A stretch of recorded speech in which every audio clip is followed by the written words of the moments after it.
Good morning, good afternoon, good evening, because I don't know at what time of day you'll be listening to this. Time passes. But what makes sense of human lives stays the same.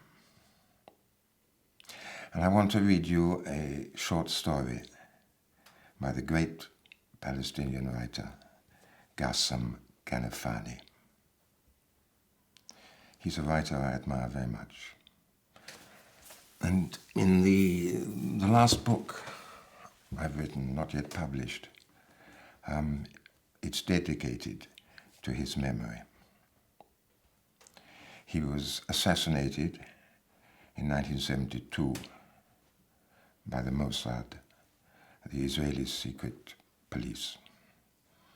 He was 36 years old. The story I want to read you, he wrote in 1955. That's to say, 7 years after the Nakba, the great expulsion of the Palestinian people from their lands.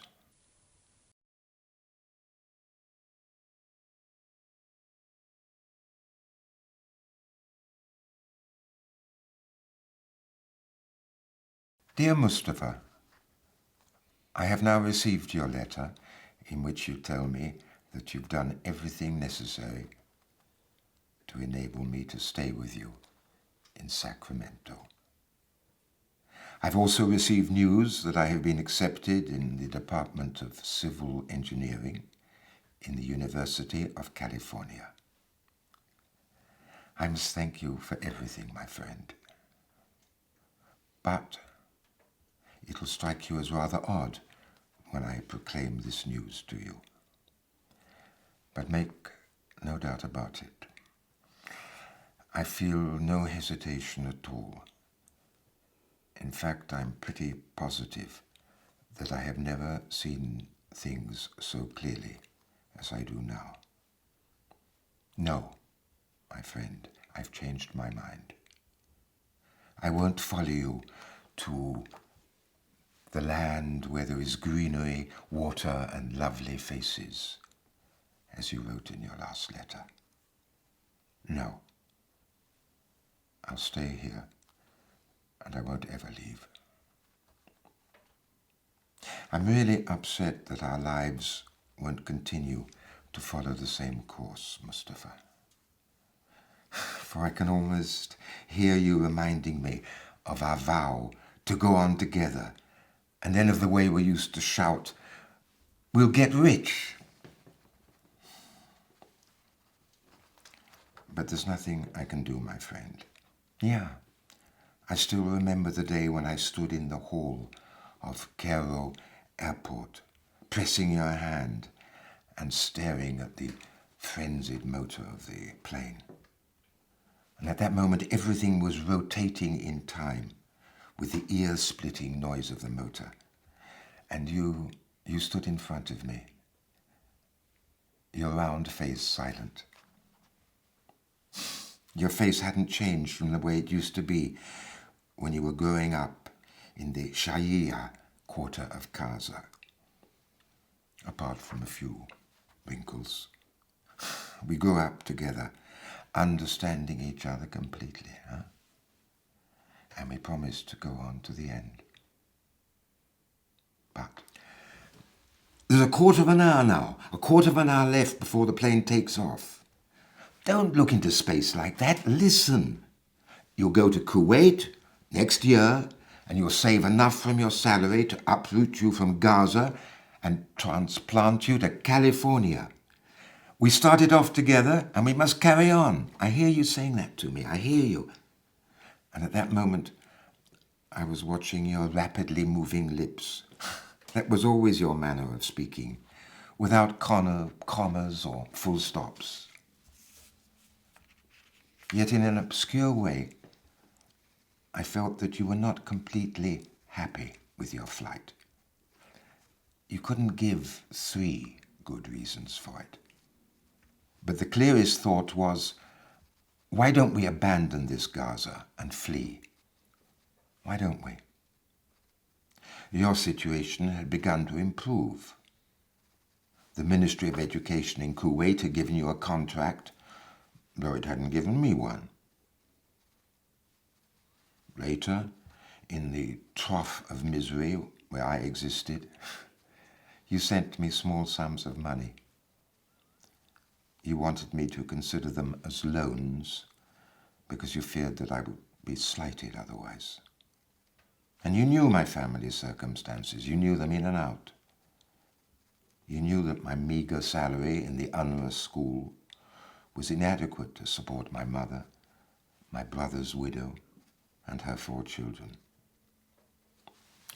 Listen carefully. Write to me every day, every hour, every minute. Look, the plane's just leaving.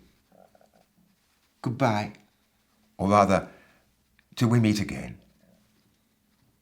And your cold lips brushed my cheek. You turned your face away from me towards the plane. And when you looked at me again, I could see your tears.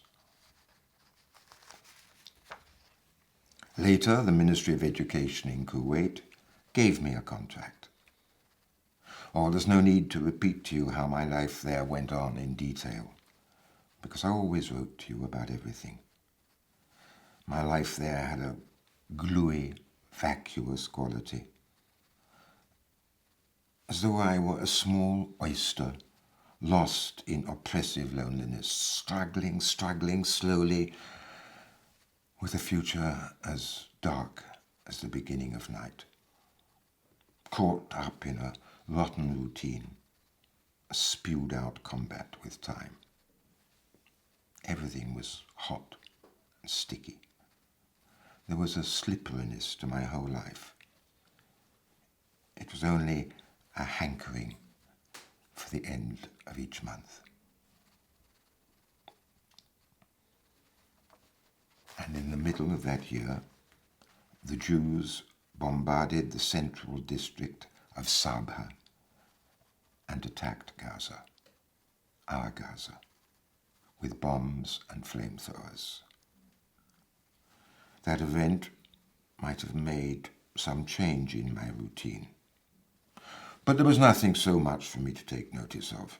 I was going to leave this Gaza, leave it behind me, and go to California, where I would live for myself, my own self, which had suffered for so long. I hated Gaza and its inhabitants. Everything in the amputated town reminded me of failed pictures painted in grey by a sick man. Yes, of course, I'd send my mother and my brother's widow and her children a meagre sum to help them to live. But I would liberate myself from even this last tie too, there in green California, far from the reek of defeat, which for 7 long years had filled my nostrils. The sympathy which bound me to my brother's children, their mother and mine, would never be really enough to justify my tragedy in taking a perpendicular dive. It mustn't drag me any further down than it already had. I had to get out. You know these feelings because you've really experienced them. What is this ill-defined tie we had with Gaza, which nevertheless blunted our enthusiasm for flight? Why didn't we analyze the matter such a way as to see its clear meaning? Why didn't we leave this defeat with its wounds behind us and then move on to a brighter future which would give us deeper consolation? Why? We didn't exactly know. When I went on holiday in June, and assembled all my possessions, longing for the sweet departure, the start towards those little things which give life a nice, bright meaning. I found Gaza just as I had known it, closed, like the introverted lining of a rusted snail shell, thrown up by the waves on the sticky, sandy shore near the slaughterhouse. This Gaza was more cramped than the mind of a sleeper in the throes of a fearful nightmare, with its narrow streets, which had their peculiar smell, the smell of defeat and poverty, its houses with their bulging balconies, this Gaza.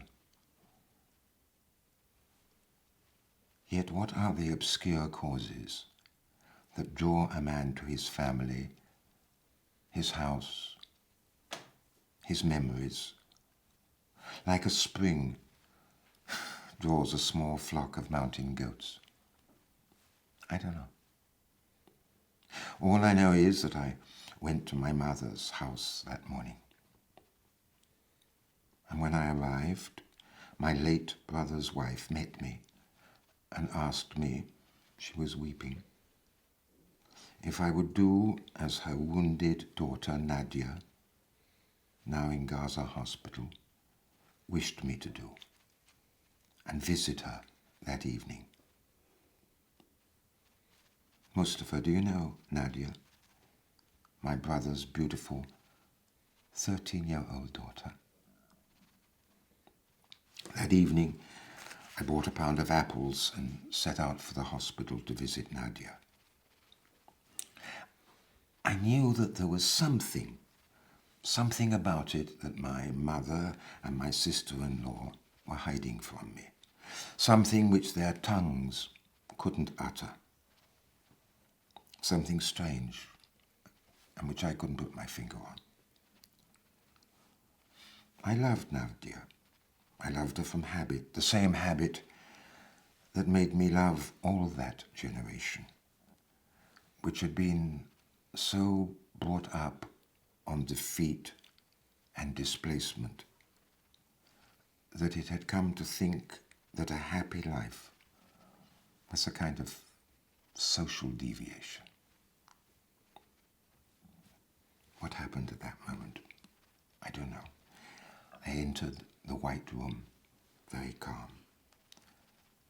Ill children have something of saintliness, and how much more so if the child is ill as a result of cruel, painful wounds. Nadia was lying on her bed, her back propped up on a pillow, over which her hair was spread like a thick pelt. There was a profound silence in her wide eyes, and a tear always shining in the depths of her black pupils. Her face was calm and still, but eloquent, as the face of a tortured prophet might be. And Nadia was still a child, but she seemed more than a child, much more, and older than a child, much older. Nadia? I've no idea whether I was the one who said it, or whether it was someone else behind me, but she raised her eyes to me, and I felt them dissolve me like a piece of sugar that has fallen into a hot cup of tea. And together with her slight smile, I heard her voice. Uncle, have you just come from Kuwait? Then her voice broke in her throat, and she raised herself with the help of her hands and stretched out her neck towards me. I patted her back and sat down near her. Nadia, look, I brought you presents from Kuwait, lots of presents. I'll wait till you can leave your bed, completely well and healed, and then you'll come to my house. and I'll give them to you. I've bought you the red trousers you wrote and asked me for. Yes, I bought them. It was a lie, born of the tense situation. But as I uttered it, I felt that I was speaking the truth for the first time. Nadia trembled, as though she had had an electric shock, and lowered her head in a terrible silence. I felt her tears wetting the back of my hand. Say something, Nadia, say something. Don't you want the red trousers? She lifted her gaze to me and made as if to speak, but then she stopped, gritted her teeth, and I heard her voice again, coming from far away. Uncle? She stretched out her hand, lifted the white coverlet with her fingers, and pointed to her leg, amputated from the top of the thigh. My friend, never shall I forget Nadia's leg, amputated from the top of the thigh. No. Nor shall I forget the grief which had moulded her face and merged into its traits forever. I went out of the hospital in Gaza that day, my hand clutched in silent derision around the few banknotes I had brought with me to give Nadia. The blazing sun filled the streets with the color of blood. And Gaza was brand new, Mustafa. You and I never saw it like this. The stones piled up at the beginning of the Shahia quarter, where we lived, had a meaning. And they seem to have been put there for no other reason but to explain this meaning. This Gaza in which we had lived and with whose good people we had spent 7 years of defeat was something new. It seemed to me just a beginning. I don't know why I thought it was just a beginning. I imagined at the main street that I walked along on the way back home. Yeah, I imagined it was only the beginning of a long, long, long road leading to Safad. Everything in this Gaza throbbed with sadness, which was not confined to weeping. It was a challenge. More than that, it was something like reclamation of the amputated leg. I went out into the streets of Gaza, streets filled with blinding sunlight.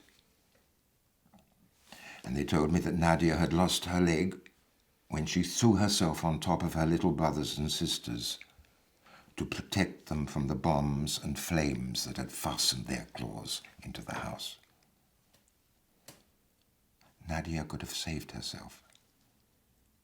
She could have got out, run away, rescued her leg, but she didn't. Why? No, my friend, I won't come to Sacramento, and I've no regrets. No. And nor will I finish what we began together in childhood. That obscure feeling that you had as you left Gaza, that small feeling must grow into a giant one deep within you.